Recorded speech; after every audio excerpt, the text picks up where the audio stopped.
నమస్తే, good morning. ఈరోజు వార్తల్లోని ముఖ్య అంశాలు. అదనపు ధాన్యం ఏం చేద్దాం? ధాన్యం కొనుగోలులో వేగం పెంచాలి. వర్షాల నేపథ్యంలో అప్రమత్తంగా ఉండాలి. పంట తడవకుండా టార్పాలిన్లు అందుబాటులో ఉంచాలి. అధికారులకు సీఎం రేవంత్ రెడ్డి ఆదేశాలు.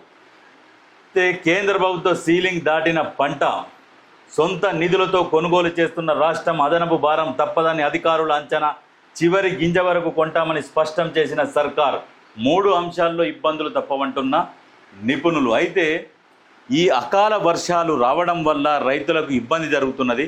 ఎవరు కూడా ఊహించకుండా సడన్గా వర్షాలు వచ్చినాయి. కొంతమంది ధాన్యం తడిసింది.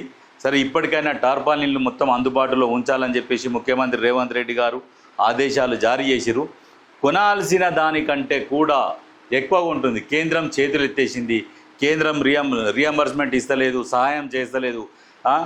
కేంద్రం ఒక టార్గెట్ పెట్టుకొని అక్కడ క్లోజ్ చేసుకున్నది. కేంద్రం క్లోజ్ చేసుకున్నాక ఇక్కడ ఉన్న బీజేపీ నాయకులు కల్లాల బాట అని చెప్పేసి పడుతున్నారు. అసలు మీకేమన్నా అవగాహన ఉన్నదా దీని మీద?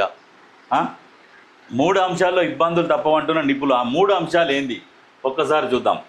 3 అంశాలపై చిక్కులు. కేంద్ర ప్రభుత్వం సపోర్టుపై నమ్మకం కోల్పోయిన రాష్ట్ర ప్రభుత్వం రైతులు రోడ్లపైకి రాకుండా చూసేందుకు కీలక నిర్ణయం తీసుకున్నది. సీలింగ్ దాటిన ప్రతి గింజను సొంత బడ్జెట్ నిధులు, బ్యాంకుల నుండి గ్యారంటీ రుణాలు తెచ్చి కొనుగోలు చేయాలని భావిస్తున్నది. ఈ నేపథ్యంలో సొంత నిధులతో కొనుగోలు చేయడం వల్ల రాష్ట్ర ఖజానాపై వేల కోట్ల రూపాయల అదనం భారం పడుతున్నది. దీనివల్ల ఇతర సంక్షేమ పథకాలకు అండ్ అభివృద్ధి పనులకు నిధుల కొరత ఏర్పడే ప్రమాదం పొంచి ఉన్నదని అధికారులే చెప్తున్నారు. మరోవైపు కేంద్రం నుంచి సకాలంలో రియంబర్స్మెంట్ రాకపోవడం, అదనపు ధాన్యానికి సొంతగా నిధులు సర్దాల్సి రావడంతో పౌర సరఫరాల శాఖ మరింత అప్పుల ఊపులో కూరుకుపోయే ప్రమాదం ఉంది.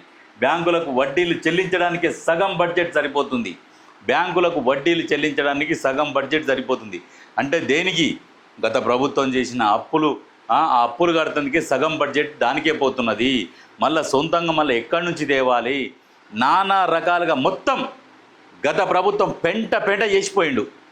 మళ్ళీ సిగ్గు లేకుండా రోడ్ల మీదకి వచ్చి రైతులు ఇబ్బంది పడుతున్నారు. ధాన్యం కొనాలి, ధాన్యం సేకరించండి అంటే 3 ఇంతలు వచ్చిందిరా నాయన, 3 ఇంతలు ధాన్యము దిగుబడి వచ్చింది. నీ బోడి కాళేశ్వరం లేకున్నా కానీ అధిక దిగుబడి వచ్చింది. ఆ దిగుబడి వల్ల స్థాయిని మించి కొంటున్నది. ప్రతి గింజ కొంటామని చెప్పి కూడా ప్రభుత్వం ప్రజలకు హామీ ఇచ్చింది, రైతులకు. అయితే కేంద్రం చేతులు ఎత్తేసింది. 54 లక్షల మెట్రిక్ టన్నులు కొనేసుకుంది. అక్కడికి ఇంకా క్లోజ్ చేసుకొని కూర్చున్నది. మరి మిగతాదంతా ఎవరు కొనాలి? మరి రాష్ట్రం నుంచి ఆదాయం అయితేనేమో కావాలి, కానీ మరి రైతుల దగ్గర నుంచి కూడా కొనాలి కదా. కేంద్రం చేతులు ఎత్తేసింది. ఇక్కడనేమో రాష్ట్రమేమో ఇబ్బందులు పడుతుంటే పైనుండి చూస్తున్నారు. ఇప్పుడు వాళ్ళది కూడా చక్కగా లేదు కదా. కేంద్రంలో కూడా ఏంటంటే ఇప్పుడు ఆర్థిక వ్యవస్థ మొత్తం కూలిపోయింది. కేంద్రంలో వాళ్ళు కూడా ఏం చేయలేని పరిస్థితులు ఉన్నారు. 12 సంవత్సరాలు పరిపాలించి 12 సంవత్సరాలలో ముందు చూపు అవగాహన లేకుండా నచ్చినట్టు పరిపాలించుకుంటూ పోయి ఇలా ఆర్థిక ఇబ్బందులు తలెత్తి తలకాయ మీద చేతులు పెట్టుకొని కూర్చున్నది కేంద్రం. ఏం లేదు, ఎవడో యుద్ధం చేస్తే ఆగమాగమవుతురు. కర్మగాలి భారత్ కనుక ఎవరితోనన్నా యుద్ధం చేస్తే పెట్రోల్ 1000 రూపాయలు లీటర్ అయిపోతుందా? ఇక అటువంటి పరిస్థితి ఉన్నది భారతదేశం పరిస్థితి. ఇక్కడనేమో రైతులు ఈ రకంగా ఇబ్బంది పడుతున్నారు. ఈ రైతుల ఇబ్బందులు చూసి ఇప్పుడున్న రేవంత్ సర్కార్ ఏం చేస్తున్నది? ప్రతి గింజ గుంటం వెనక ముందో కొద్దిగా లేట్ అవుతున్నది అని చెప్పేసి రైతులకు నచ్చజెప్పే ప్రయత్నం చేస్తున్నాడు. కానీ ఎక్కడ కూడా రైతులను ఇబ్బంది పెట్టే ప్రయత్నం చేస్తలేడు.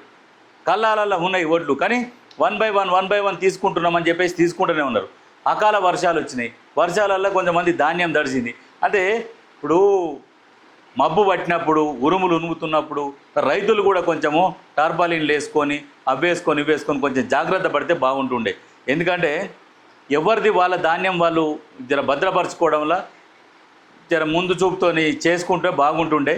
సరే, ఎనీవే నష్టం జరిగినందుకు జర బాధనే, కానీ ఏ రైతు కూడా నష్టం జరగకుండా ఉండాలని చెప్పి కూడా ఇప్పుడు ముఖ్యమంత్రి రేవంత్ రెడ్డి గారు టార్పాలిన్లు కూడా అందుబాటులో ఉంచాలి అని చెప్పేసి అందరికి ఆదేశాలు జారీ చేసింది. కానీ ఇక్కడ బీఆర్ఎస్ ఏం చేస్తున్నది? అవి తీసుకోరి.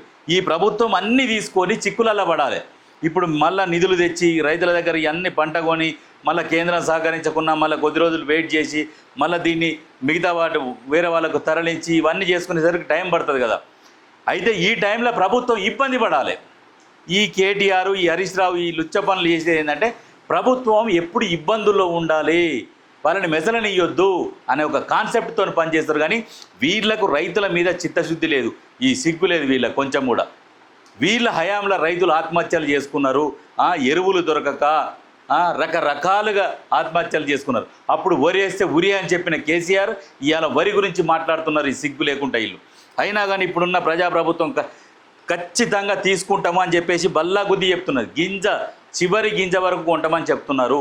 నమ్మాలి, ప్రజలు కూడా కొంచెం ఓపికతో ఉండాలి. ఇవి అకాల వర్షాలు సడన్గా వచ్చినాయి కాబట్టి దాన్ని ఎవరు ఏం చేయలేరు. ప్రకృతి వైపరీత్యం వల్ల ఇటువంటి కొన్ని చిన్న జరుగుతాయి. జరిగిన వాటి వల్ల దీన్ని ఎవరు ఏం చేయలేరు. కాకపోతే కొంత నష్టం జరిగి ఉండొచ్చు, ఏం కాదు, సర్దుబాటు జరుగుతుంది. ప్రభుత్వం అన్ని దృష్టిలో పెట్టుకొని పనిచేస్తున్నది. రైతులకు ఎలాంటి నష్టం జరగకుండా రైతులని కాపాడుకునే ప్రభుత్వం ఖచ్చితంగా కాపాడుకుంటుంది. ఏ రైతులు కూడా ఇబ్బంది పడొద్దు, దిగులు చెందొద్దు. ఈ ప్రతిపక్షాల మాటలు నమ్మొద్దు.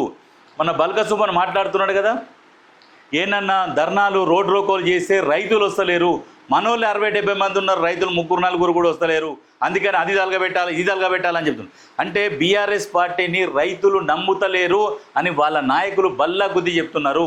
ఇదంతా ఏంటంటే సోషల్ మీడియాలో ఫేక్ ప్రచారం అనేది ఎక్కువ చేస్తున్నది బీఆర్ఎస్. దయచేసి అందరూ గమనించాలి. ప్రతి ఒక్కరు ఏడనో ఒక దగ్గర జరిగిన దాన్ని మొత్తం స్ప్రెడ్ చేస్తారు. ఎట్లా అంటే ఇది రాష్ట్రం అంతా జరుగుతున్నది అనే ఒక కోణంలో స్ప్రెడ్ చేస్తున్నారు. కాబట్టి దీన్ని ఎవ్వరు కూడా నమ్మొద్దు. సరే, ఎక్కడో ఒక దగ్గర జరిగింది కొంత, ఆ నష్టాన్ని కూడా పూడ్చే ప్రయత్నం ప్రభుత్వం ఖచ్చితంగా చేస్తుంది. ఏ రైతు కూడా బాధపడొద్దు. ఖచ్చితంగా లాస్ట్ గింజ వరకు కొంటామని చెప్పారు, కొంటారు.